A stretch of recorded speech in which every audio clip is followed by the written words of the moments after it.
Hey, good morning. This is that time of the day or the week or the month when I decide to doff my hat at people who are doing some spectacular work out in the community right here in Mumbai city and by extension in all parts of India. I'm pleased to welcome my guests of the day, Akbar Merchant and Zaitoon Ismail. Akbar is the assistant editor at Autocar India magazine.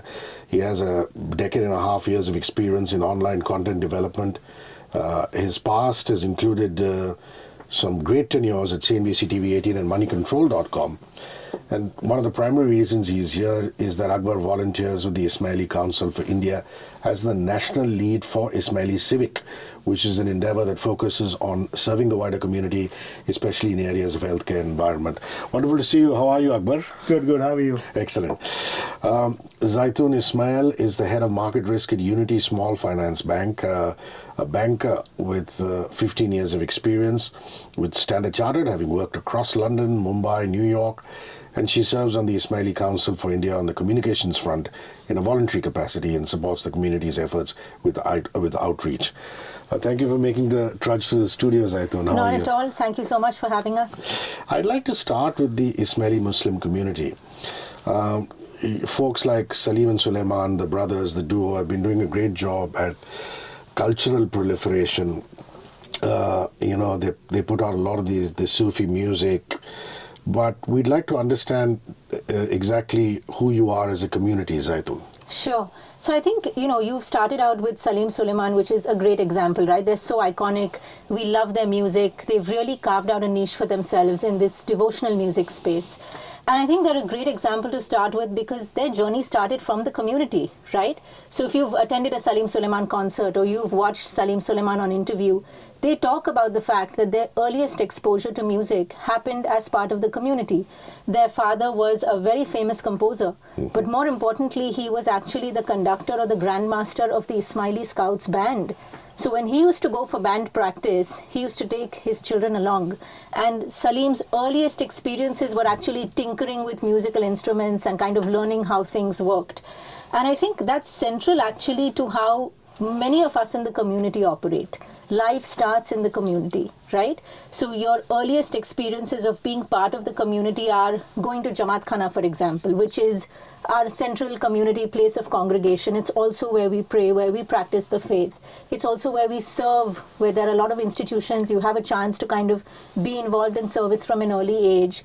So I think that's really foundational. This link to community and to service is really how many Ismailis define themselves. But I think if I were to answer your question saying, who are the Ismailis and what are we all about?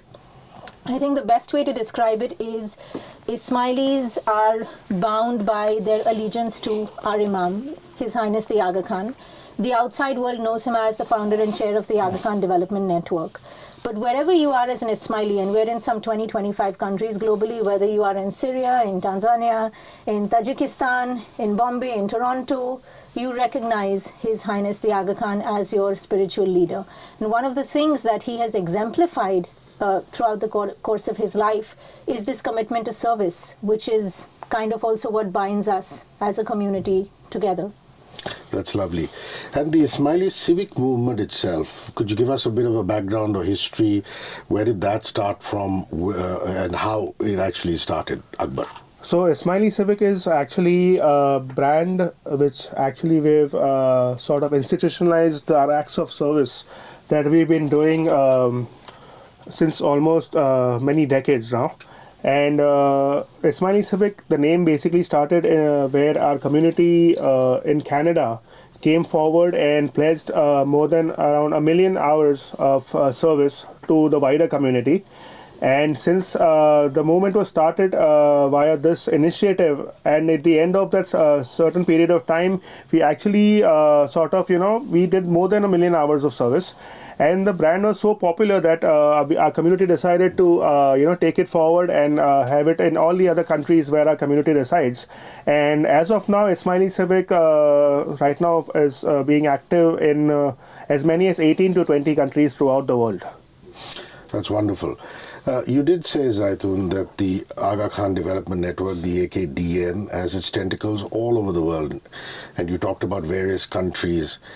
Now let's talk about this global initiative and how it has very deep roots in India. Correct. So the AKDN's been in India since, I want to say, 1905, right? This is when the grandfather of our current Imam, Imam Sultan Muhammad Shah, established and was in India, right? So he was in India for the period of his imamat when he was the leader of the community. And he established a number of institutions. The earliest and the most formative was a school, actually, that exists till this day, which is the Aga Khan School in Mundra, which was established in 1905. And since then, the AKDN has expanded tremendously under His Highness's leadership, and there's been no looking back. And its work, I want to say, straddles almost every sphere of human development. There are about 8 agencies or institutions that are here in India. They're working in a number of areas, including agriculture, food security, climate resilience, disaster risk reduction, education, ECD. I don't think there is an area of human development or enterprise where the AKDN does not have a presence globally. And of course, it has this rich history in India, and there are a number of very interesting programs and initiatives that we're a part of, which I'd be happy to give you some details on. Lovely. Now, you did say that the Ismaili civic movement now exists in about 18 countries or more, Akbar. That sounds like a lot. I want to now get into the micro of it. What are the acts or services that you're involved with under the Ismaili Civic banner? How it began in India and what you've done under the banner here in India, in particular during the pandemic, which I understand was really a test of your community development. Yeah, so the Ismaili Civic movement in India actually began right in the middle of the pandemic, which was in the month of May 2020, where a small group of volunteers from our community, including myself, we started going to the Lokmanya Tilak Terminus railway station, and we started distributing clean drinking water to the migrants who are actually waiting to go back to their hometown in the special trains run by the government. They were called Shramik special trains. And we continued doing this activity for about 2 or 3 weeks. And since the COVID was spreading like a wildfire at that time, the trains were stopped at the end of the month of May. And then we shifted focus to the newly built COVID hospitals that were coming up in Bombay. The first one being the BKC COVID Center, which was right near my house. We started distributing water over there. That was our first location. And we got very good support from the local management over there, especially the Dean, Mr. Rajesh Dere, and also his team, because they were actually looking for volunteers to come forward. They were working themselves 24/7. And they wanted people like us, volunteers like us, to come forward and help them serve the wider community and the COVID patients, and also all the frontline workers who were actually on the battlefield at that time with COVID. Since then, the movement slowly progressed, and we ended up distributing clean drinking water to 14 COVID centers that the BMC was running in Bombay. There were more than 14, but we catered to only 14 centers. These included the Nesco COVID Center, the one in Dahisar, and a lot more. And we also got a lot of recognitions and thank you messages from all the deans of these centers, Dr. Neelam Andarde from the Nesco Center, Dr. Deepa Shriyan from Dahisar, and so on and so forth. And we also got a congratulatory message from the then mayor, Kishori Pednekar, for our work that was being done in the city of Bombay. And thankfully, due to the support of the local volunteers and our acts of service, we were able to distribute more than 1.35 lakh liters of water in 14 centers during the pandemic. And that's how it all began in Bombay. That's lovely. Zaitoon, you talked about community development. I want to come back to that. You're talking about your Jamaat Khana, where, you interact with people from the community. Right. So this entire focus on the community itself, building the community. Yeah. How did that begin? And give us a sense of that, please. So the Ismaili community has a rich history of institutional development in India, right? And we are fairly well organized. So there is, of course, the AKDN, which is the non-denominational outward-facing agencies, which the AKDN works for all, right?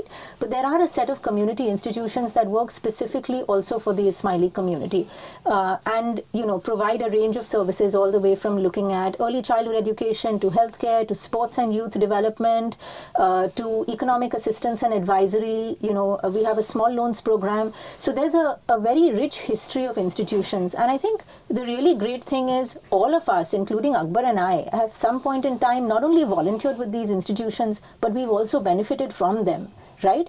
We've participated in a program, taken a service. For example, I'm an Aga Khan scholar. I mean, my university education was funded by an Aga Khan Foundation scholarship, right? So these community institutions are central to, it's an interesting model where you volunteer, but you also participate in services from these institutions. And I think if you ask me and Akbar, so much of our leadership development has happened as a result of being part of these institutions and having the opportunity to volunteer and be part of projects where we've really had the chance to do things we would not have otherwise done. Today is a great example, right, of being able to be part of something which otherwise, from a professional perspective, you would not really get an opportunity to do. So it's a very well organized set of institutions and an approach where the community comes together to build the community and to build strength. And I think that's something that is really something that works well for us as a Jamaat. Great. Coming back to Ismaili Civic, you just talked about some of the arduous hours that you put in during the pandemic, and obviously you've taken stock now, things have come back to normal, but there are so many other areas to focus on. Plans for Ismaili Civic in India, and how do you see the program evolving in the future? So apart from the water distribution activity that we've done, Ismaili Civic as a movement globally has two different verticals that we serve in. The first one is basically healthcare related, healthcare response or pandemic response, because we started in the time of pandemic. It was called pandemic response at that time, where we try and conduct need-based programs according to the need of the local community over there. So we've conducted multiple blood donation camps in India, in Bombay, in Gujarat, in Hyderabad, and so on. We've conducted multiple health camps. We've conducted various food drives, food donation drives, especially during the month of Ramzan. We've got one planned for next month as well. And also, as far as other theme goes, we have on a second theme where we also focus a lot on sustainability and climate change. So the second theme is called environmental stewardship, where we try and conduct events like beach cleanups, tree plantations, recycling drives. We've got 2-3 planned up for this year as well. So these are the two main verticals that we are actually focusing. Coming back to the need-based program situation, where we try and assess the need of the locals in that particular area. So, for example, in the remote areas of Gujarat, in southern Saurashtra, we got a need that there is an acute shortage of blood every 2-3 months. So our teams on ground, we tried and we had tied up with multiple blood banks over there, and we conducted around 8 to 10 blood donation camps in one weekend in December last year, and we collected about 800 bottles of blood in just 2 days. And that actually, while it may not be a big number, but it was actually a good way to show that we are looking for a need-based event, and we are trying to conduct events where there is an actual local need. So also in Hyderabad, we did something very similar, right? We were speaking to the local cooperators, and they said, we really need to do a medical camp for slum dwellers, because what's happened in the pandemic is basic healthcare has gone for a toss. Yeah. So they said, can you organize something on those lines, right? So we organized a medical camp in collaboration with the cooperator. We had, Akbar, how many? I think about 700, over 700, 800 members of the local, surrounding community who came in. And the standards at which it were organized, a lot of credit goes to the fantastic team of local volunteers we had in Hyderabad. The level at which it was organized was so great that the local police stations asked if they could send cops and constables to come and get screened and tested at the camp, which for us was really great, because we felt like we're delivering this at a level of service where we have even the local community that wants to come and participate. So a lot of it is actually working with the local community, with the cooperators, with our local Jamaat institutions also, to try and see what's relevant, what's the need, and where can we make a difference. That's wonderful. And, I wish for you that you do a lot more outreach programs like this, because one is very aware of what the Parsi community does for the community at large, simply because one is that they really go out and do the work. The other is their marketing and communication skills are excellent. Right. So I'm so glad you reached out, because at least, one knows that these are areas that you're working in, and these things help, word of mouth, outreach, get the word out there and things like that. That's wonderful. So I want to come back now to the kind of programs that the Aga Khan Development Network focuses on in India. You gave us a brief glimpse and an overview, but if you could get into specific programs and why in India. So I'll tell you about one very interesting program we do, and we're just off the back of International Women's Day last week, so it's probably a good chance to talk about stories that are focused on women. One very interesting program that's run by the Aga Khan Foundation is called the Pashu Sakhi program. Now, Pashu Sakhi literally means friend of the animal. The reason I'm talking to you about this program is it's something that's got tremendous attention, particularly because it's supported in part by the Gates Foundation, and it is something that Bill Gates himself has tweeted about, talked about, put up a Gates Note segment on, and everyone started asking, well, why is Bill Gates talking about goats, right? The Pashu Sakhi program is a program that began in a single district of Bihar by the AKF, and is now, in collaboration with the government of India, the government's actually asked that we scale this to another 20 odd districts. What's interesting about the program is, in my view, the simplicity of the intervention, right? And I think it really shows or demonstrates about how, when an AKDN agency enters a state, how do they decide what is the intervention that's going to work? And I think with AKF, when they thought about this very simple intervention, they asked themselves three very simple questions. The first is, how do we give the poorest of the poor in communities greater access and control over resources? B, how do we do so sustainably? And three, how do we do it in a way that improves the quality of their life? So they realized, for example, that women in these poorest communities and villages of Bihar, the only thing that they spent a lot of time doing was animal rearing. And they realized that it wasn't really working out for them because goat mortality rates in India are very high. So, for example, mortality rates in some villages are upwards of 40%. Now, if you speak to poor women, they'll actually tell you that a goat for them is like an ATM. Okay? Because it's an asset. The moment you need it, you have a family emergency, you take the little bakri, you sell it, you get the money, and you're able to make sure that your family is taken care of. And therefore, what AKF did is, it trained a lot of women from these local villages to be Pashu Sakhis, or friends of animals, so to speak, and to largely focus on preventive veterinary services for goats. Inoculation, vaccination, deworming. Now, these may seem like very, very simple interventions, but it dramatically reduced the mortality rate for goats from 40% to 10%. And therefore, it means that you are giving the poorest of households a solid foundation on which to build their future. And if you hear the stories that some of these women have to say, it's incredible. They're talking about how they've been able to build a roof, how they've been able to send their children to a better school, how their husbands are helping out at home because they're now earning an income, right?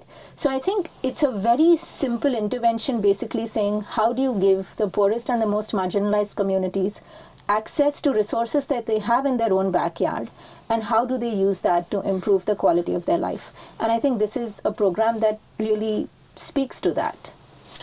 Why does, Zaitoon, why does civic engagement matter so much, and why the focus on partnering with other civil society institutions? I understand that's a very important area, the why of it. Absolutely. So I think one of the agendas we have for Civic going forward is to work with other civil society institutions in close collaboration. So in last, Akbar, was it September? The blood donation drive we did with. So in September, for example, we did a blood donation drive with an organization called the Akhil Bharatiya Tirapanthi Yuvak Parishad. Akbar, you want to talk about that a bit? So this event was held on the 17th of September, which also coincides with the birthday of our Prime Minister. And it was an all-India event. It was a major event. And this Akhil Bharatiya Terapanthi Yuvak Parishad guys sort of wanted to partner with us. You know, they came forward, said, why don't we do it collab? Because we usually do a blood donation camp around that time of the year. So we collaborated with them, and while they had multiple locations, we were there at one location where we sort of, came forward. We organized a camp for them, and we had about 120 to 130 donors coming in one day. And while the number of blood bottles collected may not be that high, but it showed that, we were actually eager and we were actually open sort of to connect with other, agencies of different communities and come forward and serve together. I think there is a lot of willingness among different communities to partner together in the civic engagement Absolutely. space. Sure.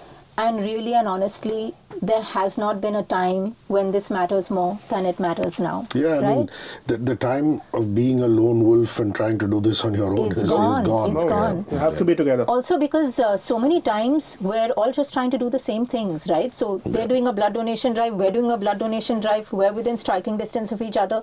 Why not come together and do it together? So I think that's definitely a big part of the agenda going forward as well, to try and make sure that we work with other community-based institutions that have similar priorities. Lovely. Yeah. I want you to actually give out points of contact. Is there a website? Is there for Ismaili Civic, for the Aga Khan Foundation? Sure. Is there are there social media handles where people can read about what you're doing? Absolutely. Can you direct them to everybody who's listening or watching to those Sure. things? So, I mean, the AKDN has a global Instagram handle, which is AKDN, stands for Aga Khan Development Network. The Ismaili community in India has its own Instagram handle also. You can find us on Instagram and on Facebook as the Ismaili India. The community globally also has its own website. So you can go to www.the.ismaili, and there is a wealth of information there about who are we as a community, how are we organized, what are our institutions, what kind of outreach do we do. There's a lot of information that is available there, and of course if people want to engage with us, find out more, you can always reach out to us, DM us on Instagram. Let's say Ismaili Civic were doing an activity, a drive, whether it's blood donation or a food drive that you're planning on doing during Ramzan. Yes. Will the @Ismaili Civic page have it? We'll have details. At Ismaili, the Ismaili India page India will have one. it. @Ismaili India. Yeah. @Ismaili India on Instagram. Yes. @Ismaili India will have all the details. So I'd highly recommend you guys follow that, and you could DM them, direct message them for further details. Zaitoon, Akbar, thank you so much for rolling by. It's really Not at all. Thank you. enlightening conversation. I learned so much about the community, and more power to you. Thank you so much. Thanks. Thanks. Thank you. 94.3 Radio 1.